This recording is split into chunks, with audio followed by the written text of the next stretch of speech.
Hello, and welcome to the Healing Dreams Project, exploring projective dream work for your health and wholeness, with hosts Billie Ortiz and Dr. Royce Fitts. I am the producer, Viviana, and today we're going to explore two of my dream snippets. I seem to bring a lot of dream snippets. So, here is the first one.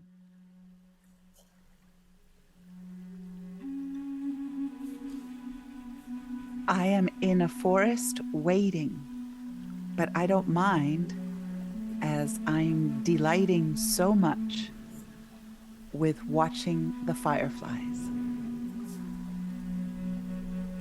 End of snippet.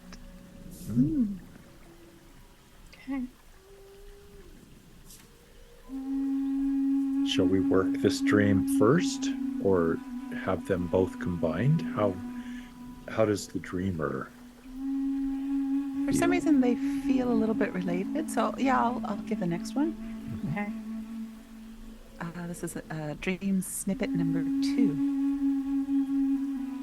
In the dream, I wake up fearing that they are planning to dam up my favorite river, the Truful in Chile. And when I return, I fear that it may be full of trash and people. End of snippet number 2. Full of trash and people. Yeah. And so I in the dream I wake up, or I wake up in the dream like lying in bed, and I wake up with the feeling that they're gonna dam Truful. It's within the dream. I wake up in the dream and I fear that they are planning to dam up the Truful. And I fear that when I return the next time I go to Truful, it will be full of trash and people. Okay. So in the first snippet, I'm in a forest. Is there any idea where I am, like geographically? Both these dreams came to me while I was in Chile. And I spent a lot of time in nature in Patagonia. And probably just one of the magical forests that I was in, one that's similar came through. Okay. So there's a familiar feel to it. It's like a place that it would be a common place that I would visit while there. Okay.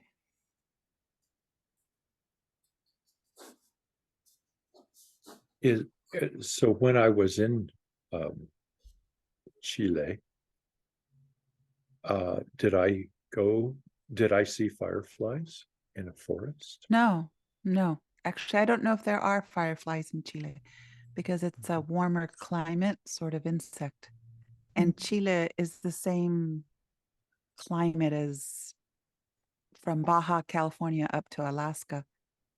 And fireflies, you see them more in the East Coast where it gets a little hotter and more humid in the summer. You mean East Coast US? US, yeah. Yeah, right. Much more moist, hot summer nights, right. And okay. Yeah, because when I grew up in Lexington, Kentucky, we had, well, we called them lightning bugs. But that's the only place I've seen them since. I miss that. I miss the summer nights of having the fireflies. And yeah, so it has to be a particular kind of humidity and a particular kind of heat, I guess. Because they come out late summer nights, from what I remember. So I have seen them around here, and not in Colorado where I am, but up in Nebraska, along riverbanks. Hot summer nights, very humid. And when I was a child, we would see a lot more than we do now, which Right. gets Oh, into a whole lot of things. But in Indiana, where we live, some summer, hot summer nights, I called them falling stars or rising stars because they would Mhm. rise up. Call them rising stars. Oh, they're amazing. wow. Yeah. Wow. Well, that's kind of the theme of my second dream, where when you say that there aren't so many fireflies anymore, Mm. and I feel like there aren't so many birds anymore, and there are so many people everywhere and trash, and Right. that's the theme of my second dream, my second snippet. Yeah. And it seems like there's a lot less butterflies than what I remember when I was growing up, too. Um, and yeah. So pesticides, pollution, climate change, all of this. So I would wonder, though, why does my dream come to tell me that now? If these are things I already know about the world, unless there's something I can do about it. See, that's the thing. The dreams always come in the surface of health and wholeness and help us to find the possibility for the change and evolution and growth that the dream is calling on. So I would ask myself that question. So tell Well, us more about that river, the Trefoil. there's a waterfall that I specifically on this last trip took a visit. I had never been before. I'd seen it on Instagram, Mm-hmm. and a friend of mine, another flutist, recently bought property next to it. So I Oh. decided to go check it out. And it's one of these magical colorful. The water it's like a glacier fed lake. So it's that sort of Mm. teal blue.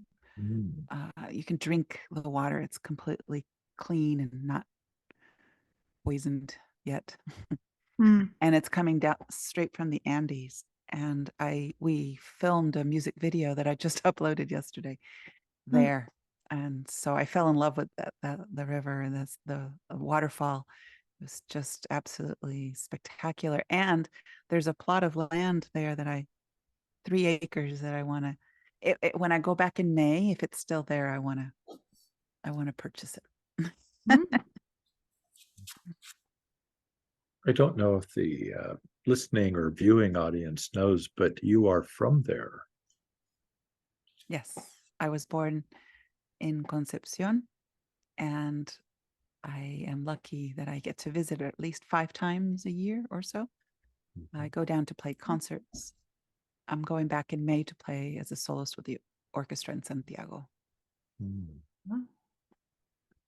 Well, I'm thinking of it. I think it would be helpful if some of those dates were put on our podcast information Mm. piece there so people can notice that and appreciate how lucky we are that you are a part of our podcast. Yeah. Thank you. I hear what Billy's bringing up about this dream that I, I, in my conscious self, I know and I grieve and I feel helpless and I feel frustrated and angry that this beautiful land is so vulnerable. And because it is beautiful, there are, people are going to try to exploit it by moving there, and then people and pollution, which are sometimes in my projection the same thing, people and pollution. Mm. Absolutely. And Yeah. and so the dream doesn't come to frustrate me. It certainly recognizes what I know on my conscious waking self, that this is happening. And I'm wondering, what is this about that I have called the dream, or the dream has called me? Mm.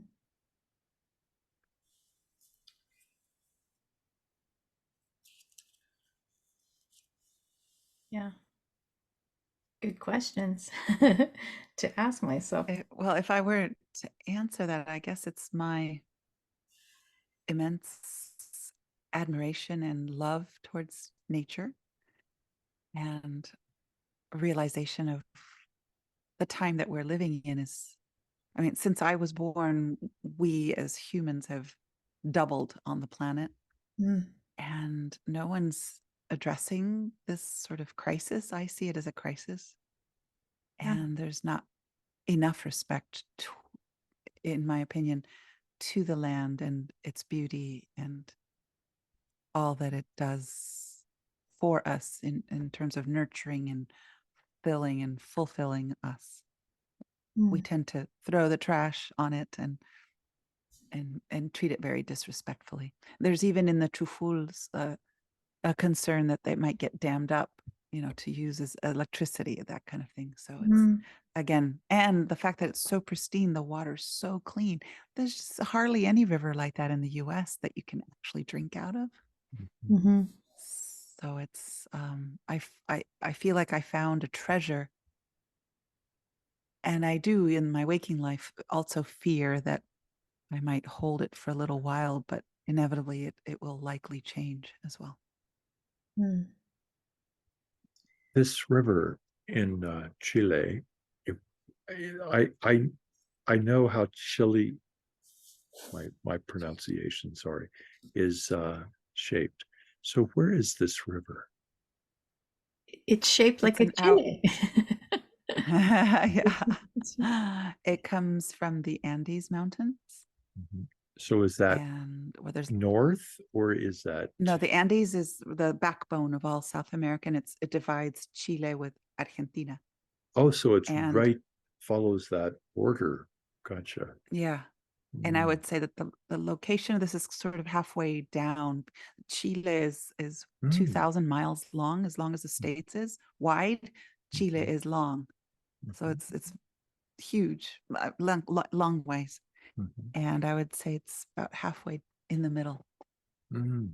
Thank you. So I'm going to gestalt a little of this dream.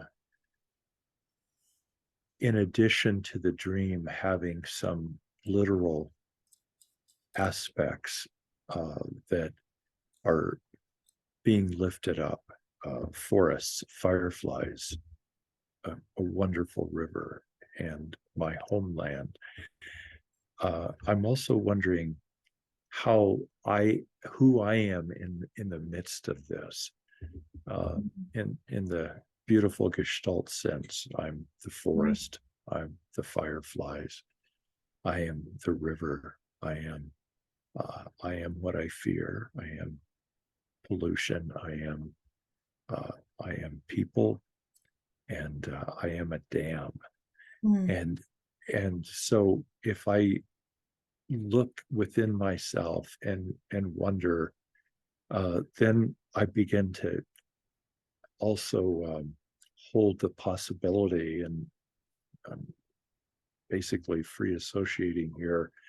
What do I fear that I might be damming up inside mhm, myself? Um, right. and or what is being damned in me, um, in my, because this river is gorgeous. I'm gorgeous.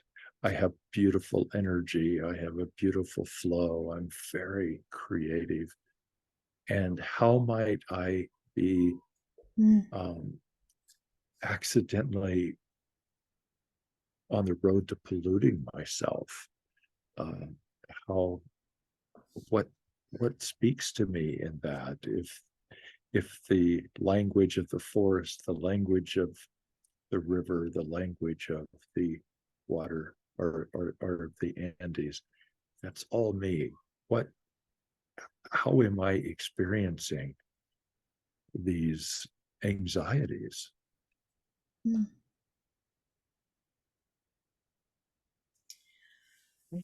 When I first moved to California, I felt the same magic with California. But after 26 or 7 years, now I feel that it's overpopulated and I feel that there's trash everywhere. Mm, And that's what's being dammed up. I'm not, the skies are full of airplanes and yeah. just so much pollution, noise pollution, visual pollution, just pollution everywhere. So I do feel dammed up in that way here in California. And Mm, I am and have been looking for another place to land and a place to call home, or a place to sort of yeah. uh, to find another creative space to hang out in. Right. Mhm. So, in my version of what I hear my friend Royce saying, is to take the opportunity to see it more of as a metaphor of what's happening inside as well. Not so much my actual waking life physical space, because that's certainly a desire that I have as a dreamer, to find a more secluded, pristine, not so populated area. However, how does that translate into what's happening in my heart, what's happening in my spirit, and creatively. I keep mentioning that I can drink the water directly from the river. So there's something about the life force energy in my version of it that is coming through so clear and clean. It's even more nurturing and even more life sustaining. However, there's a fear that this is going to be damned and then polluted. So what part of me and my life force energy is interior and on the interior layer? What's running the risk? What am I fearing that might be metaphorically dammed up? What am I fearing that might be metaphorically dammed up? I just know that almost everywhere, even Bora Bora, which is so pristine, every time I go back, I feel like it's more noisy, more cars. Everywhere I go back to, Yeah. but when I go back, it's not as good as the first time. Mm, I guess it's just the time that I'm here on the planet. mm, It's just the way it is, and it's a constant disappointment for me. mm, I hear two things here in my dream. One, I want to remind myself that when I have a dream, I really don't know where the dream wants to go. I don't know, as I work on the dream, where the dream is taking me in this flow. And I may be surprised or embarrassed or shocked or taken back or afraid. So I need to say that it feels important. Another part is this reality that I live in, and that the dream is lifting up for me, is my world is truly suffering. The earth is experiencing great change and suffering, and one example, of course, are the fireflies, and it's like everywhere I go, there can be beauty, there can be awesomeness, and there is, and then I leave and go back, and it's like, oh, it's shifted again. Like, this is really out of control. mm, And yeah, I can be a doomer if easily in looking at the trajectory of our Earth, and what might happen soon, what might happen in 200 years. It doesn't look pretty, mm, and so I carry grief, and I believe in the kind of the beautiful existential sense that the earth is grieving as well, that in our deep organicity of connection, we are all grieving. So I think sometimes dreams do come to grieve, to hold the grieving of all of the elements that are in our waking and sleeping worlds. Yeah. And and that it, and you know, it's not like I'm supposed to fix that. I can't, except I'm a molecule with the earth, with the universe in this moment. And so I feel this is happening all the time. So there is a helpless aspect in this dream right alongside the beautiful.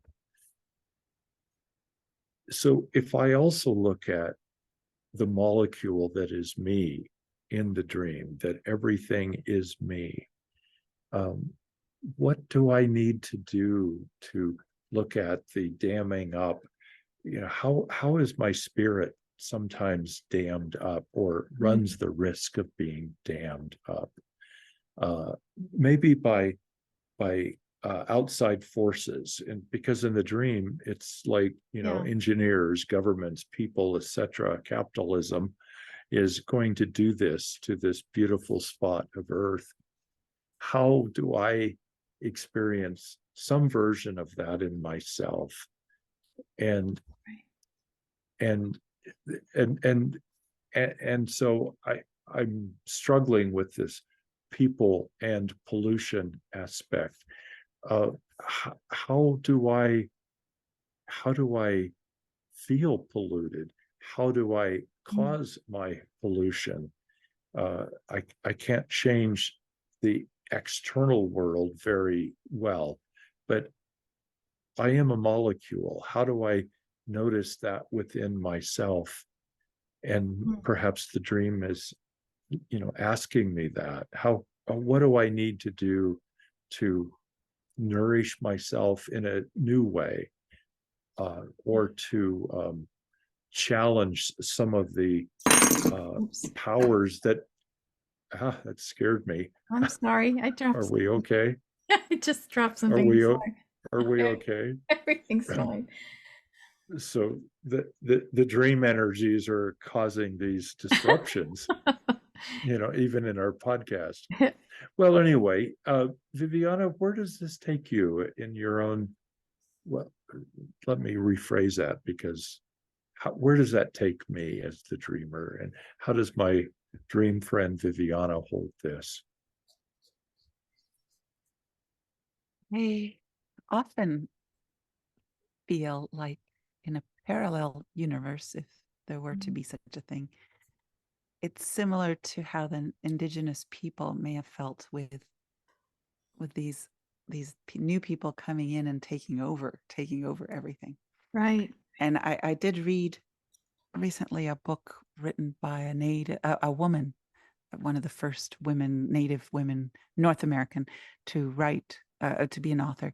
And she said her mother would curse the lights that she'd see in the distance. Like she just didn't like seeing all the lights, because they were coming in, the white man would bring all the lights, and they were just fires. They just weren't used to seeing so many lights in the distance. And that seems a lot less intense, but it's like the volume just keeps getting turned up and turned up. And in Chile too, the indigenous people also had their lands taken away, and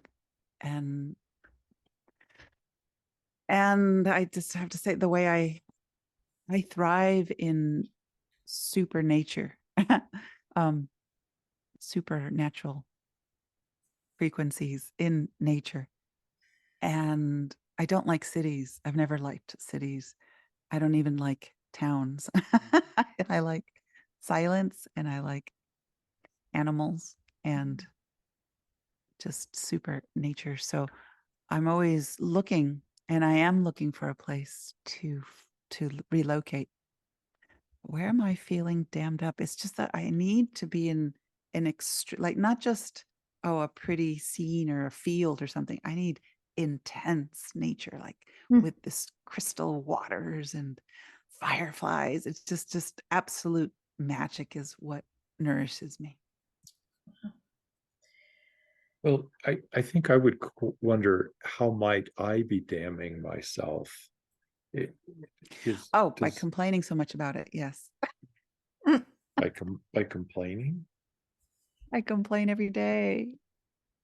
Yes. I don't like all the airplanes that are constant, or the neighbors and the dogs, and oh my God, it's just everybody's so noisy.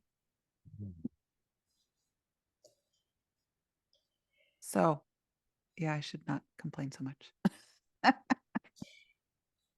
And maybe just breathe into it, because it's just it's inevitable, it seems to be. Yeah. So I was going to go back to the first snippet for a second, because it says, I wrote down, I'm in a forest waiting, but I don't mind because I'm delighted by so many of the fireflies, because I don't mind so much because I'm delighted by watching the fireflies. Do I have any idea what I'm waiting for in the forest? I'm I waiting don't. for. It's just that feeling of having to wait, Hmm. uh, which reminds me of another dream in the past, perhaps from the podcast, where often waiting comes with frustration in my life. Mhm. So that's why I'm waiting, but I don't mind because I'm in a forest and then I have the fireflies. So it's Yeah. actually fun. Yeah. But normally waiting in my life I would probably view it or feel it more as a frustration. Well, the metaphor of the forest comes into, of course, many of the fairy tales and stories, and it happens to be the universal metaphor for the unconscious. Because when I go into the forest, I don't know exactly what to expect. Maybe there's animals, maybe there's not. Maybe there's going to be water, maybe there's not. So I don't know. And every time, so the idea of in the fairy stories is that the hero or heroine of the story is put into the forest for a reason, because it's outside of the known. It's not a place. It's going to be unpredictable. So I'm looking at it from that sense, that the forest is the representation of my unconscious as the dreamer, and more than that, the collective unconscious of humankind. So there's something about this waiting that's very intriguing to me. I don't know what I'm waiting for. However, I see these wonderful fireflies. So if I didn't know what a firefly was, how would you describe it to me? Mm-hmm. Well, I loved Royce's description of the shooting star, Rising stars, rising stars. falling I love up. that. Yeah, right. Yeah, I'd say falling up. Yeah, They are just so magical. They're little fairies that electrifying, um, like stardust. Yeah. Just they just elicit so much magic, awe, beauty.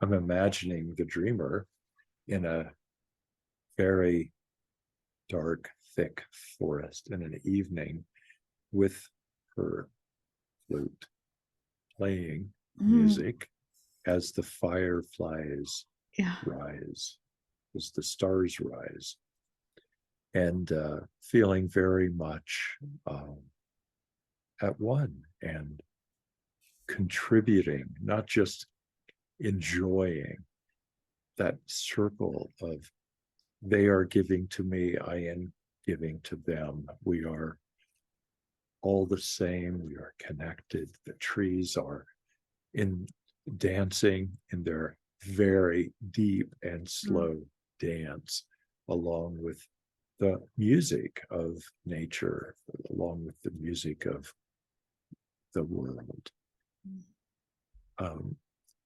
So this is where I don't know where my dream is going. And I find the dream asking, for me is, what am I willing to give up to join this elegant experience of total immersion? What am I willing to give up for this? And I know in some forms of dream work, there is some form of question that is asked of the dreamer. If I am going to incubate a dream, what am I willing to give up to have the incubation of the dream materialize? So am I willing to give up what I know of my life right now and become immersed in this scape of nature? That's a tough question for me. A lot of grief, I'm imagining, for me. Well, my decision to move to Half Moon Bay, California, was probably not the wisest for a musician who needs some sort of recognition in the world in order to make a living, I guess. But somehow I made it work just because the land spoke to me. And so I loved the image of the music of the fireflies and the communion, and then my flute music, and it's funny because it is that magic somehow that I'm drawn to. And I do know that my father chose my name after reading the tales of King Arthur, because Vivian was Merlin's mistress and the Lady of the Lake and the Bear of Excalibur. So it's almost like I guess that's why I'm always seeking these and I feel like my life is very magical. and so rather than sacrificing something, I just want to transform where I am and then end up in a new magical environment. Mm-hmm.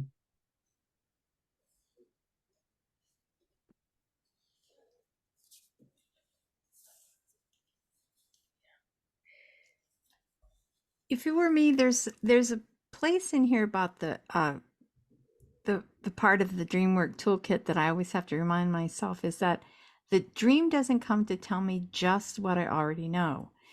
And I feel like as the dreamer, I continue to tell myself what I already know about this. So this, I need to break there. All dreams break new ground. And so what is it that I'm unconscious to still about this? Why was I gifted with these snippets of dreams on my travels that show me doing things that I know I love? That falls under the category in my version of I already know this about myself. So what new information is this dream trying to bring me is what I would ask. What new information? Mm-hmm. Because it's written in metaphor. It's not written it's not giving me directions on, okay, I want to move here and I want to move here because it's like, I already know that. So it has something to do with, like I said before, the for instance, I thought about the fireflies and I thought it's talking about the element of fire. It mentions that. So So that, here I am in this unknown, semi-familiar forest. It seems familiar, but it's not really. I don't really know exactly where I am. And I know I'm waiting, but I don't know what I'm waiting for. And I seem to be entertained and delighted by the fireflies. So what is the fire element that needs to come? As I'm in this wood element represented by the forest, and then the fireflies come in. So there's something in my version that's it's talking about some fire element to bring into my life as well.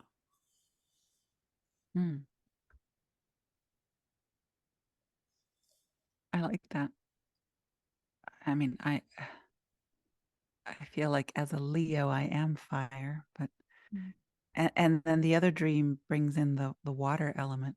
And I feel like the water element has always been very important. Like when I lived in front of the ocean for 15 years, and I feel this craving to live either next to a waterfall or a river right now. So I just know that that's just very important to me. I mean, I'll take the ocean too, but oceanfront property is more expensive. Yeah. But bringing in the fire, bringing in what fires me up. What fires me up is nature. I think this dream helps me to wrestle with these questions that right now are not very answerable. This reminds me of when I and other dreamers have a dream that took place, 30 years ago, 15 years ago. And because I've had all of this time to process and think about what I think the dream means, that if I share it in the today version with some new people, it's going to be hard because the meaning that I have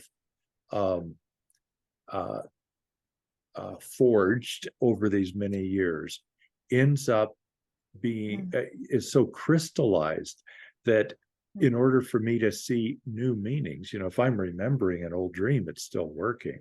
However, I still may be giving it the meanings of years ago and not letting it be provide new meanings, new information for myself at the here and now. So it's like we have to chisel away at that in order to see what newness it's bringing. So I experienced that in this dream. The dreams are new and fresh. However, my yearnings that are somehow encapsulated within the dream are very much a part of me and have been for many, many, many, many years. And so I keep struggling with trying to wonder, what is new in this dream? I know I want to live by water. I know I want to live in a forest. I know. And so I keep strategizing, and this is my projection. This is Royce. I keep strategizing. How can I make this dream come true physically, literally? And every time I kind of move and or try to get a different perspective and see, I slip back into this amazing vision. And again, the vision is true, and also this is not new to me. So how do I wrestle with this angel and not let the angel leave till the angel has blessed me with a new perspective, a new life? Okay. A new fire. A new fire. Yeah, do I quench? I like that word tonight. Do I quench? Like, do I quench my river? I mean, do I dam my river? Do I quench the fire? Yeah. How might I be kind of holding myself back from fulfilling newer levels of my callings? Mm. Yeah. I like that, newer levels of my callings. That resonated for me. It's like, Yeah, why absolutely. why this dream now? Yeah, yeah. Why this dream now? Yeah, it does resonate for me.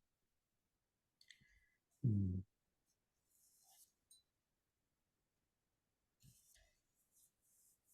I know too. And another aspect of this is, I don't know if this was said in the podcast that we are recording right now, but I think I heard the dreamer say, I had been in a dream drought, and then I go back to Chile, and I have all of this energy of dreams. I've recorded, I assume, scores of dreams while I was there, and it's like the energy of the mountains, the energy of what I know as my homeland, my ancestral energy, of people that I'm related to, people I'm not related to. All of this, there, it's like it rushes out of the forest, rushes out of the woodwork, rushes out of the lakes and the rocks, and the stones shall sing. Mm. So something is being tapped in me that is more than just, gee, I'd like to move there. Yeah. That's good. Absolutely. Yeah. It does wake up. Or I very much resonated with everything. Mm. And it's, yeah, it's majesty. So right now, I, I I feel like this is ancestral energies, Mm. molecular energies from all of the above, the rocks, the stones, the mountains, the forests, the insects, and myself. All of these are experiencing the rush of newness, the rush of blessing each other. And as we've talked about in the past, if there are ancestral energies that occur in the dream, it's because I'm growing so much, and they want to grow too. The trees want to grow, the fireflies want to grow, the water, my birth ancestors and others that have lived there for thousands and thousands of years are all rushing. And so they celebrate this molecular moment of new knowledge, of new growth. Mm. Fabulous. Yeah. Very well said. And I celebrate with them. And again, I go back to the wounding of our earth. We all of us, the lineages of all beings of the earth, suffer and are grieving. So I believe this is an expression of that as well in my dream. Mm. Yeah, there's a reminder too. In my version, I keep thinking about fireflies and how they blink and then blink, and it's kind of like when I was a little kid, I used to imagine them as spirits. I used to think that they were, it seemed perfectly logical to me as a child. I thought, oh yeah, these are spirits that are traveling to and from, and of course, you get older and you learn science and you learn different things about how things work. But I never will forget the magic that I felt when I was a kid and watching them. That because they're so unique, they're so incredibly unique as a creatures. It's like wow. So there's something fierce and delicate about fireflies. Would be my projection. They seem to like carry the light, and they're just we know that they're certainly influenced by the climate change and the certain pollutions that we've put out into the world. Like I was saying, I remember lots and lots of butterflies when I was a kid, and I rarely see butterflies now.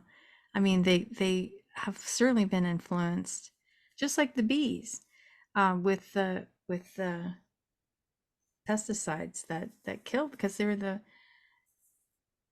pollinators, so so there's something, I don't know, there's something about the fireflies that's deeper than just, oh, I'm intrigued by them. There's something about their essence, and if it were my dream, I'd learn even more about them. How they exist, why they exist, they're little beacons of light throughout the night.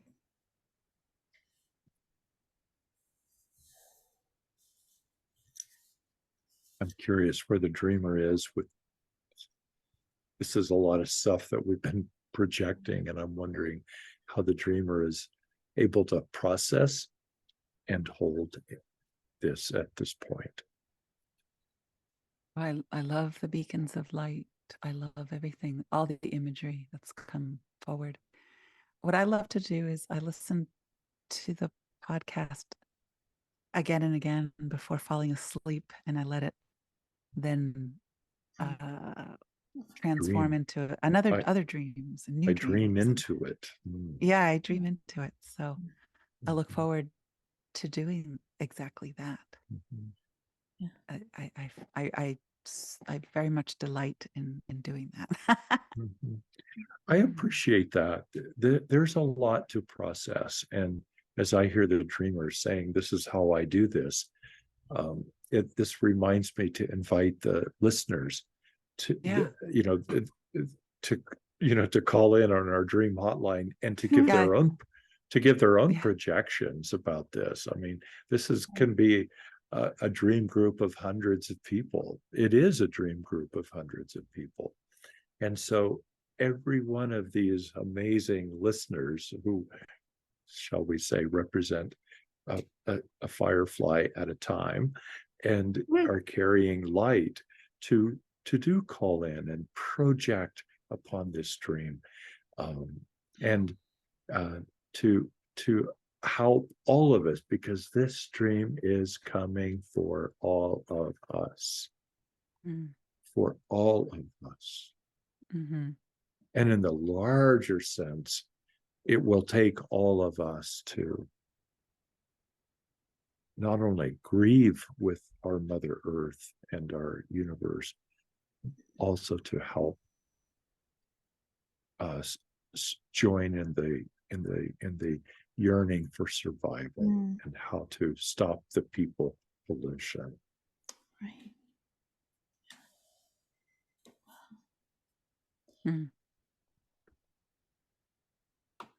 Is there anything else you wanted? I just very much appreciate all your words. I love the blending of each stream of consciousness that comes through, and it's sort of braided with what I start with, and it's like a soup that comes together, and then I get to taste it and bathe in it over and over again. Wow, that's beautiful. So it's just so magically delicious. So thank you. Great metaphors. I love it. Yeah, that's good. Well, I think Royce brought up something that's important too. We always have to look at the layer of the collective piece of the dream. How is the dream speaking to all of us at the same time? Not only just us in this small group, but all those who hear this for themselves. Yeah, and like Royce was nudging, if you do have thoughts about the stream, your own thoughts, we'd love to hear from you. We'd love to, if you have a dream snippet of your own, we'd love to hear from you. Our dreamer hotline is 720-573-9195. 720-573-9195. The voicemail is standing by. Standing by. Right. like we're on a call center. Oh, that's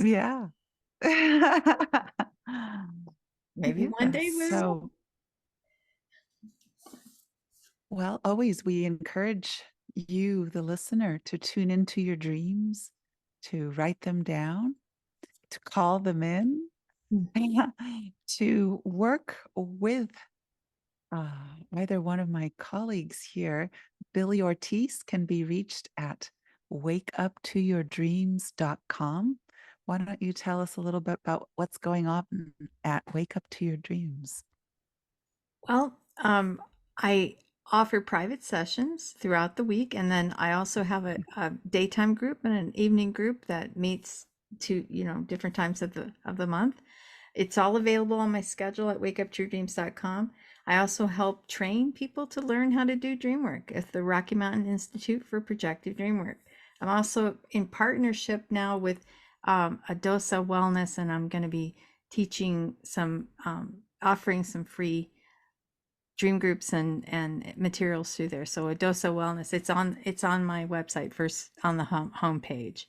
So check it out. A lot brewing over there. And roycefitts.com, also a magnificent dream weaver. What is going on at roycefitts.com?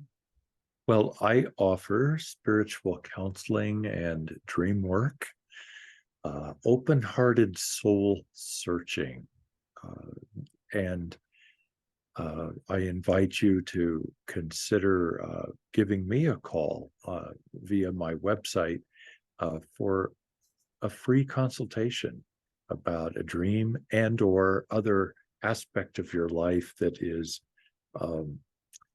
settling in upon you, so that we can work for your health, healing, and wholeness and expansion of who you are, to live authentically in the world. And I'm getting ready to have my book published, The Geography of the Soul. Subtitle is Dreams, Reality, and the Journey of a Lifetime. And sometime later this spring that will be out. The introduction is on the website, so you can go and receive the introduction to see what in the world that book is about. And I am honored and grateful that this will be in the world for all of us. And I want to emphasize how the sense of dream work, and how all three of us, and as the listener or the viewer, how all of us are a part of something much more grand than we know. And in Viviana's dream about looking at how can we repair the earth, how can we repair ourselves, because as we heal ourselves, we heal the earth. There is an amazing circularity in this work that we do. So I am grateful for all of the molecules who are listeners and participants in our effort. Beautiful. Thank you, Royce. Well, I guess it's time to wrap this up. We are the Healing Dreams Project podcast. Please like and subscribe. Refer your friends. We are on Spotify, YouTube, Google Podcasts, Apple Podcasts. Royce is on TikTok. We're on Instagram, iHeartRadio, Pandora. We love hearing from you. So if you send us a little comment, we might air your comment up. We've done that before. So, or a review, we love to hear your reviews as well. So until next time, keep the language of stories, symbols, metaphors, and archetypes in your heart, and share them with a friend and or with us. Happy dreaming.